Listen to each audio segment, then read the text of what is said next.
वहां मैं क्षमाशीलता को भी चुन सकता हूँ, वहां मैं सहनशीलता को भी चुन सकता हूँ, वहां मैं दंड को भी चुन सकता हूँ। दंड फिर वाणी वाला देना है कि हाथ वाला देना है कि डंडे वाला देना है कि पिस्टल वाला देना है, वो सब भी मेरी अपनी चॉइस है। तो यही पुरुषार्थ है।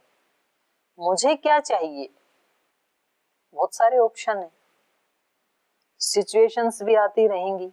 कौन कह सकता है कि मेरे जीवन में बुरी परिस्थितियां नहीं आएंगी, मुझे कभी कोई एक शब्द भी नहीं कहेगा? कौन व्यक्ति दावा कर सकता है? वो आपके हाथ में ही नहीं है। आज जो बुरे मित्र मिले हैं, कौन कह सकता है कि जीवन में उससे भी बुरे नहीं मिलेंगे?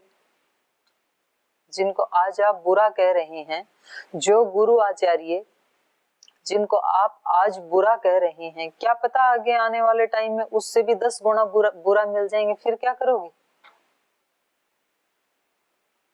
तो परिस्थितियां तो आती रहेंगी। आप ये आशा मत करो कि दूसरे सब मेरे से भाईचारा करने लग जाएंगे और तब मेरे को बहुत अच्छा लगेगा। आप वैसा करने लग जाओ, ये आपके सामने चॉइस। उधर से नहीं, उधर से अपने आप हो जाएगा। और ना भी हो तो मुझे तो वही करना है, ये मेरी चॉइस। ये योग का मार्ग है।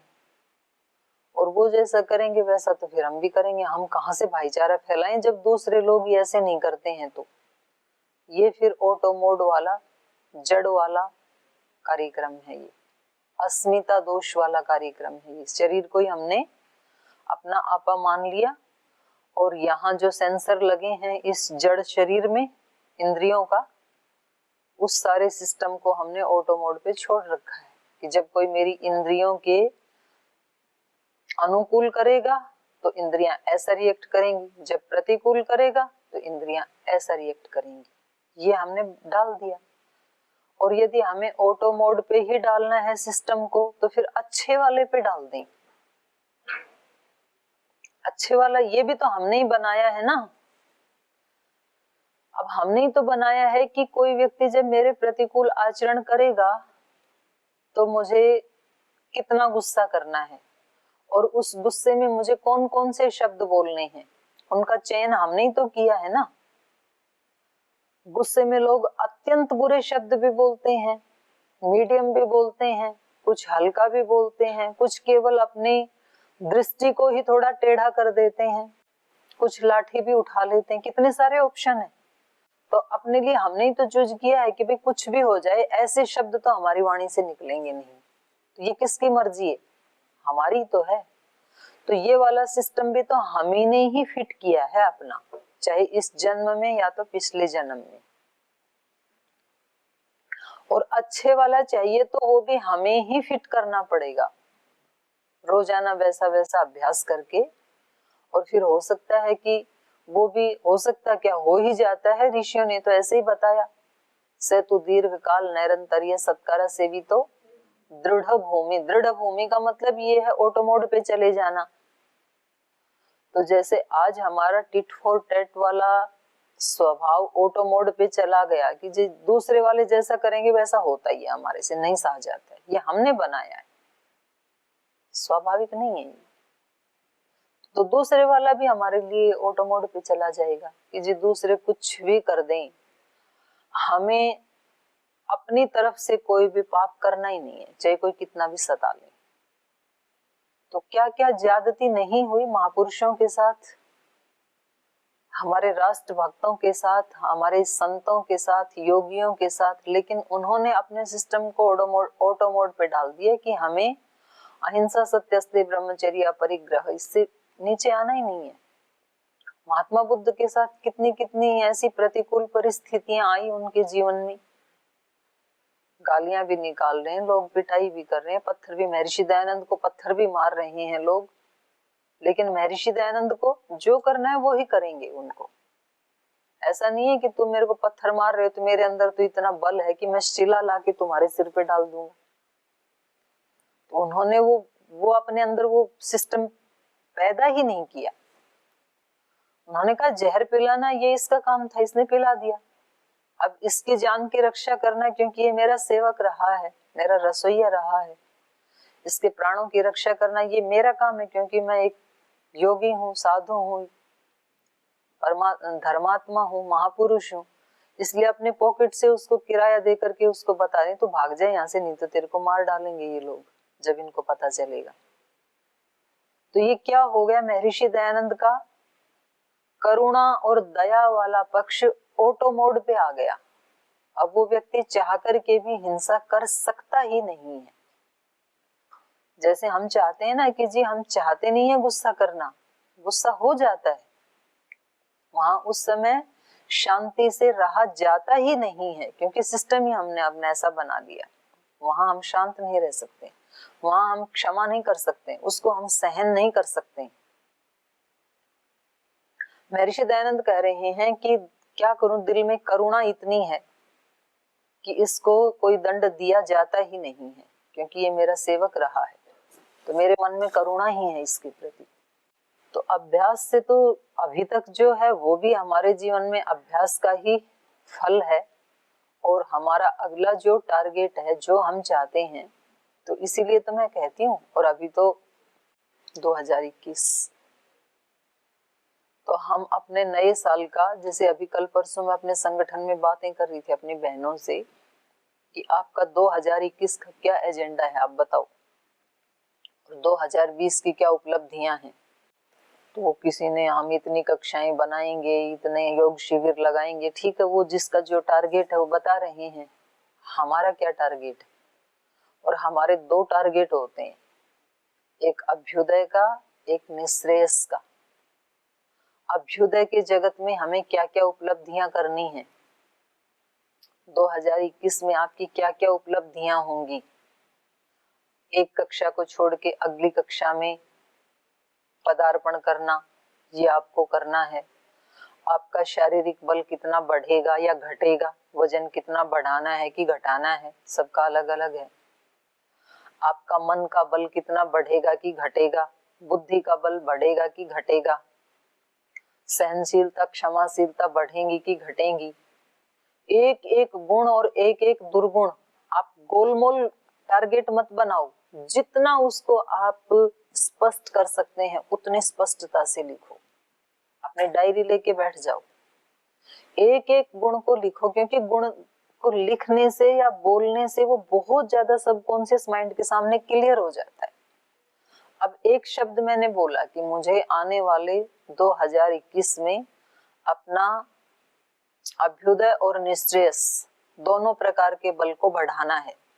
अब ये एक मैसेज मैंने अपने माइंड को भी दिया, प्रकृति को भी दिया, लेकिन माइंड के सामने और प्रकृति के सामने, सबकॉन्शियस माइंड के सामने और प्रकृति के सामने ये बिल्कुल भी स्पष्ट नहीं है कि ये व्यक्ति अभ्युदय का मतलब क्या समझता है और निश्रेयस से क्या समझता है, उसको कोई स्पष्टता नहीं। इसलिए जैसा गोलमाल आपका ऑर्डर, वैसे ही गोलमाल आपको अप्लाई की जाएगी, वैसा ही माल मिलेगा आपको। आप उस अभ्युदय को खूब स्पष्ट लिखो, क्योंकि आप अपने लिए लिख रहे हो ना, उसको इतना स्पष्ट लिखो कि मुझे योग दर्शन के पेपर में 90 मार्क्स चाहिए, सांख्य वाले में 95, वेदांत में 99, टोटल चारों पेपर में इतने मार्क्स, इतने में से गोल्ड मेडल के सिल्वर मेडल दो ही मिलते हैं, यहाँ तीसरे वाला रखा ही नहीं। ये हो गया केवल मार्क्स का। फिर ऐसे ही शारीरिक बल, शारीरिक बल मतलब क्या, कितना वेट, बीमार कितनी बार पड़ना है 2021 में, अभी लिख लो, 4 बार की, 5 बार की, 3 बार की, 1 बार भी नहीं। हाँ, ये काम करती हैं ये चीजें। नाराज कितनी बार होना है 2021 में, महीने में 1 बार, 2 महीने में 1 बार, 6 महीने में 1 बार, पूरा स्पष्ट। आप जितना स्पष्ट आदेश दोगे अपने माइंड को, उतनी चीजें आपके सामने आएंगी। हो सकता है 100% आपने ऑर्डर दिया तो 99 तो हो सकता है, लेकिन ना तो 110 होगा ना 90 होगा, उसके आसपास रहती हैं चीजें। बुरा भी कितना हटाना है, अच्छा कितना लाना है, अच्छे में क्या क्या लाना है, क्योंकि हर व्यक्ति के लिए अच्छा अलग अलग होता है, तो बहुत स्पष्ट लिखना चाहिए। तो आपका जीवन है आखिर, तो 1-2 घंटा यदि इसमें लगा देंगे तो कौन सी हानि होने वाली है भाई, और नहीं लगाएंगे तो हानि होने वाली है। दिन आए दिन जाए उस दिन की क्या गिनती, जो दिन प्रभु भजन बिन जाए। लता मंगेशकर जी का भजन है ना, बहुत सुंदर सा भजन है। दिन आते हैं दिन चले जाते हैं, उन दिनों की क्या गिनती है जिसमें हमारा कोई उद्देश्य पूरा नहीं हुआ, उन्नति नहीं हुई। तो ऐसी जिंदगी का करना भी क्या है, कितने साल जी लो। आदि गुरु शंकराचार्य जी 32 साल ही तो जिए थे, यहाँ तो उनसे डबल ट्रिपल कितना जिए जा रहे हैं। तो जो हम चाहते हैं उस बुक कैसे आएगा, क्या समझे आप इतनी लंबी चौड़ी चर्चा से, वार्ता से। और स्वयं को करने के लिए अपना पूरा सिस्टम चेंज करना पड़ेगा, उसमें थोड़ी सी मेहनत करनी पड़ेगी बदलने के लिए ना। बदलना इतना सहज नहीं होता है कि मतलब उसके लिए हमें कुछ ना करें और अपने आप बस ऐसे सोचने से ही चेंज हो जाए, ऐसा नहीं है। आदत पड़ जाती है मन को वैसा ही करने की। तो जब आप अभ्यास करोगे तो कई बार फेल होने वाले हैं, पीछे वाला ही आ जाएगा। आज सुनने में तो बहुत अच्छा लग रहा है, बोलने में भी बहुत अच्छा लग रहा है, लेकिन जब पुराने अभ्यासों को तोड़ना होता है तो बड़ा कठिनाई होती है मन को। हमने ये बना लिया है कि ये मतलब बिना डांटे बिल्कुल ठीक काम करते नहीं है बच्चे। जिस दिन डांटो उससे अगले दिन पूरे सूत्र याद मिलते हैं बिल्कुल। और जब तक नहीं डांटे उनको कितना ही प्यार से समझा लो, सुनते नहीं है। अब ये मतलब 10, 20, 50 बार ये अभ्यास करते करते पूरा दिमाग में फिट बैठा हुआ है। इसको तोड़ना, कि जैसे तोड़ने लगते हैं 10 दिन 15 दिन 20 दिन प्यार प्यार से समझाते हैं, काम करते ही नहीं है बच्चे। तो फिर पुराने वाला सिस्टम कहता है देख लिया ना करके साधना, इनको बुला के डांट दो एक दिन, अपने आप कल से काम होने लग जाएंगे। काम तो होने लग जाएंगे, आप याद भी कर लाओगे, पर ये कैसे चेंज होगा, ये तो चेंज होने वाला नहीं है। फिर एक संस्कार और ऐड हो गया उसमें, तो उस समय फिर मन को बताना पड़ेगा कि भाई थोड़ा लॉस जरूर होगा। हो सकता है कि ये अब की बार याद ही ना करें, हो सकता है ये फेल हो जाएं, हो सकता है अपयश मिले, हो सकता है मुझे बहुत कष्ट हो। ये सारे ऑप्शन स्वीकार करके फिर भी प्रायोरिटी इसको देनी है। ये तो एक उदाहरण दिया है मैंने, ऐसे हमारे जीवन में सुबह से शाम तक 50 उदाहरण आएंगे, आपके अपने अलग आएंगे। कहाँ कहाँ आपके अच्छे अभ्यास टूट जाते हैं, कहाँ कहाँ आप अपने बुरे अभ्यास को भी तोड़ नहीं पाते हैं। तो ये इतना सरल नहीं होता है, लेकिन यदि हमने उसको प्रायोरिटी दी है तो वो इतना असंभव भी नहीं है, इम्पॉसिबल कुछ भी नहीं है यहाँ पे। और फिर वो जो ताकत मिलती है ना, उससे एक बार अपने अभ्यास को तोड़ने से वो दूसरे उससे भी ज्यादा तगड़े अभ्यास को तोड़ने में शक्ति का काम करती है। फिर तो आनंद भी बहुत मिलता है। फिर अपने आप को जीतने में जो आनंद है वो अपने आप को भोग देने में आनंद कभी नहीं मिल सकता है। ये तो भोगना ही है। पीछे के जो अभ्यास थे वैसे वैसे धुआंधार चलते रहे, इसमें कभी भी इंद्रियों को सुख देने में थोड़ी देर तो अच्छा लगता है, लेकिन अब अपनी इंद्रियों को जीतने में जो अच्छा लगता है वो बहुत लंबा होता है। बहुत लंबा मतलब अगले जन्मों तक भी, बिल्कुल परमानेंट। वो एक आता है ना फेविकोल का जोड़, फेविक्विक, सदा सदा के लिए परमानेंट, ऐसा है ये योग वाला जोड़। फेविक्विक जैसा, वो टूटता नहीं है जल्दी से, ये टूट जाते हैं। ऐसा है ये। LIC जिंदगी के बाद होता नहीं है, जिनके लिए होगा वो उसके लिए होगा, हमारे लिए तो है नहीं। पर ठीक, वो खूब बहकाते हैं लोगों को, लोग बहकते भी हैं। अच्छा, लोग भी ऐसे हैं कि मतलब जीते जी शकुन मिले या ना मिले, बोले मेरे मरने के बाद जरूर शकुन मिलना चाहिए। तो LIC के जरूर मेंबर बनते हैं, वो बीमा जरूर करवाते हैं। मतलब मेरे जीते जी यदि परिवार सुखी हो या ना हो, मरने के बाद जरूर सुखी होना चाहिए। तो अभी सुखी कर देना परिवार को, ठीक है, पॉलिसी है, लो, बहुत अच्छी बात है। पर हमें ज्यादा चिंता किसकी होती है? आगे की, आज वाले दिन की चिंता नहीं है, ये बर्बाद हो रहा है। महापुरुष उल्टा करते हैं, वो कहते हैं आज वाले को ठीक करना है, कल आएगा तब देखेंगे। कल वाले की चिंता में आज वाले दिन को क्यों खराब करूं मैं? आज का तो सदुपयोग करूं। आगे की योजना भी बनानी है, पीछे के अनुभवों से अनुभव भी लेना है, लेकिन उतना ही जितना नितांत आवश्यक है। पीछे के पश्चाताप में, आगे की योजनाओं की चिंता में आज का पूरा ही यदि बर्बाद कर दिया, ये ठीक नहीं है। होता यही है हमारे साथ। जब बहुत दुखी होते हैं तो दुखी किससे होते हैं? जो पहले घटित हो गया। कल किसी ने कुछ कहा, 2 घंटे पहले कहा, 4-6 घंटे पहले कुछ कहा, उसको लेकर के अब मल्टीप्लाई किए जा रहे हैं। तो भाई 6 घंटे हो गए, अब तो बस करो, रोको अपने मन को। अब 2 दिन हो गए, भाई ब्रेक लगाओ, कहां तक जाएगी ये गाड़ी? कितनी फूट टूट हो गई, कितने एक्सीडेंट हो गए, बिना ही उसके चली जा रही है, बिना ब्रेक के। अब तो रोक लो। या फिर आगे की चिंता में 2 घंटे हो गए बैठे बैठे, आगे की योजना बना रहा है। अब ये परीक्षा होते ही दीदी से छुट्टी मांग लूंगा, नीलकंठ चला जाऊंगा, वहां जाके कोई पत्थर ढूंढूंगा जंगल में, शिला सुंदर सी, और उसके सामने सूर्योदय भी दिखना चाहिए, वहां एक नदी भी बहनी चाहिए, फिर वहां ऐसे बैठ जाऊंगा, फिर वहां मच्छर काटेंगे तो हिलूंगा भी नहीं। 2 घंटे हो गए ऐसे सोचते सोचते। अरे भैया अभी तो ब्रेक लगा, 2 घंटे हो गए, अभी क्या करना है? आज पढ़ना था, सूत्र याद करने थे, उसको तो याद कर।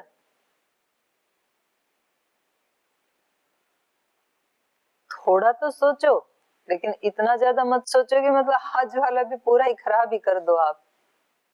तो यही जीवन है, और ये सौभाग्य की बात है, आपको मिल रहा है जीने के लिए, सब लोगों को नहीं मिलता है। पीछे के कुछ अच्छे कर्म हैं, तो उसका पूरा आप सदुपयोग करें। और कोई है किसी का प्रश्न? लेकिन अब इसका रिजल्ट तो आना चाहिए, और ये केवल एक व्यक्ति के लिए नहीं, ये हम सब के लिए है। क्योंकि कई बार कोई प्रश्न, कोई एक व्यक्ति निमित्त बनता है, लेकिन वो प्रश्न और उसका उत्तर सबके लिए ही होता है।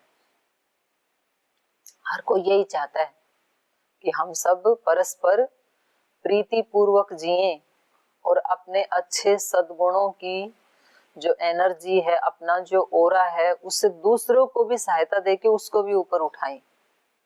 इसलिए हमेशा जब आप अपने लिए अच्छा सोचें, तो जो आपके बिल्कुल नजदीक रहने वाला व्यक्ति है उसके लिए जरूर अच्छा सोचना। जिसके साथ आपको रोज संपर्क में आना है, जरूर उसके लिए पहले अच्छा सोचना। जिन व्यक्तियों के संपर्क में हमें रोज रहना है, पति पत्नी, गुरु शिष्य, एम्प्लॉय बॉस, ये ऐसे रिश्ते हैं, उनके संपर्क में रोज रहना है हमें, उनसे दूर जा नहीं सकते। इसलिए पहले अगर शिष्य हैं तो अपने गुरु की खुशियों के लिए सोचना, और गुरु हैं तो अपने शिष्यों की खुशी के लिए सोचना, उनको कैसे खुशी मिलेगी। एम्प्लॉय हैं तो अपने बॉस की खुशी के लिए सोचे, वो कैसे खुश होंगे, हमारी मेहनत से खुश होंगे वो। और बॉस हैं तो अपने एम्प्लॉयज की खुशी के लिए सोचना, ये कैसे खुश होंगे, सैलरी बढ़ाने से खुश होंगे। सैलरी कैसे बढ़े?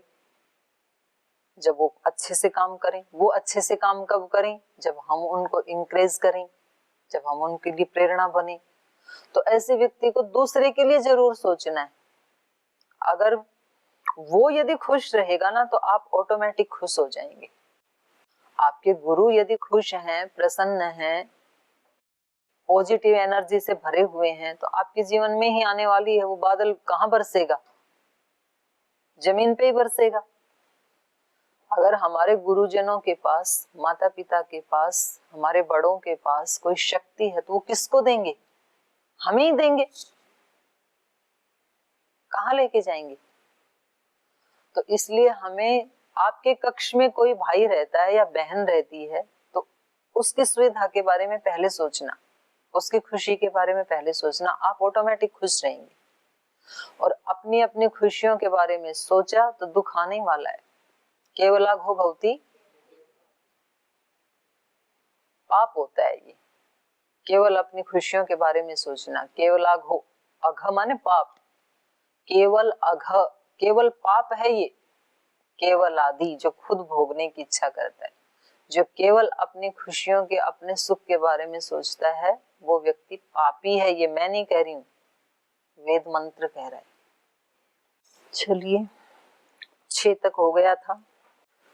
कुशाम्बस्तु महातेजा कोशाम्बीं मकरोत्पुरीं कुशनाभस्तु धर्मात्मा पुरं चक्रे महोदयम् असोर्तरजसो नाम धर्मारण्यं महामतिः चक्रे पुरवरं राजा वसूनां गिरिव्रजम् एषा वसुमती नाम वसोस्तस्य महात्मनः एते शैलवरा पंच प्रकाशन्ते समन्ततः सुमागधी नदी रम्या माघदां विस्तृता ययौ पंचानां शैलमुख्यानां मध्ये मालेव शोभते सैसा हि मागधी रामा वसोस्तस्य महात्मना पूर्वाभिचरिता रामा सुक्षेत्रा सस्यमालिनी कुशनाभस्तु राजर्षि कन्या शतं मनुत्तमं जनयामास धर्मात्मा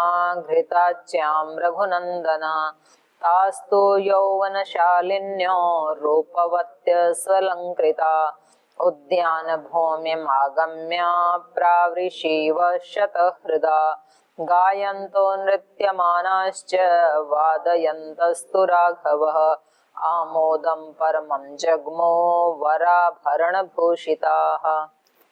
तो कुशाम्ब ने, कुशाम्बस्तु महातेजा कोशाम्बी में करोत कोशाम्बीम पुरीम अकरोत, इन्होंने तो कोशाम्बी नगरी को बसाया।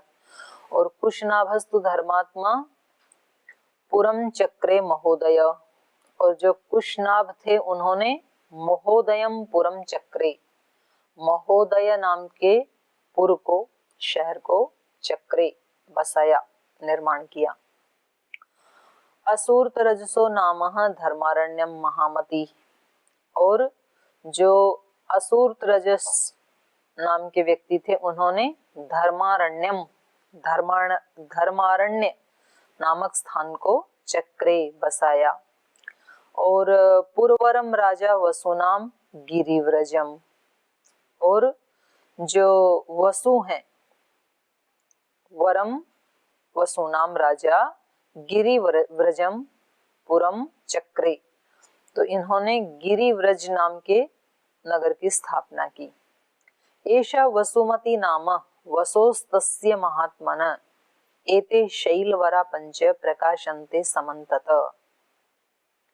तो कह रहे हैं एषा वसुमती, ये जो वसु की, वसुमती माने वसु वाली, जैसे गोमान होता है ना, गोमान मतलब गो वाला, तो ऐसे वसुमती मतलब वसु की। वसु एक व्यक्ति है ना ऊपर जिसने बसाया, तो इसलिए कहा एषा वसुमती, ये वसु से संबंधित, वसु की ये जो नगरी है।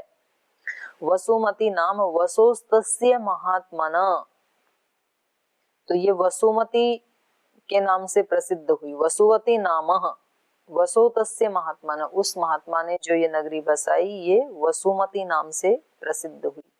एते शैलवरा पंच, और इसके चारों ओर शैलवरा, ये श्रेष्ठ पर्वत सुशोभित हैं। पंच प्रकाशन्ते समन्तत, समन्तत माने चारों ओर।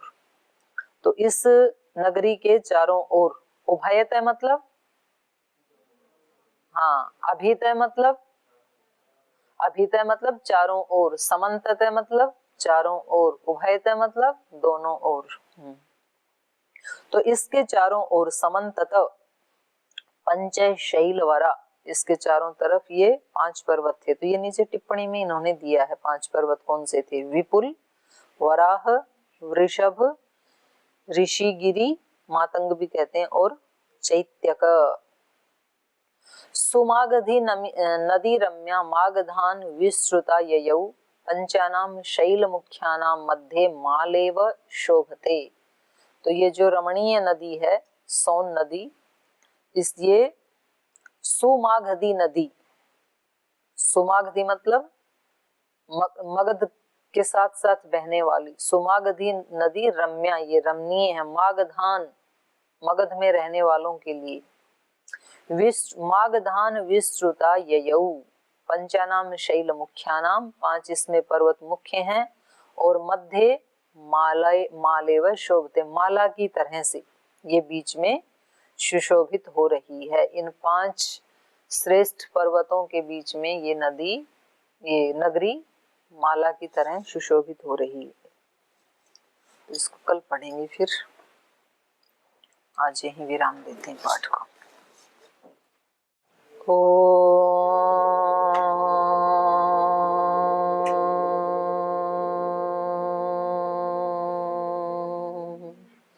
शांति शांति शांति। श्री गुरुभ्यो नमः।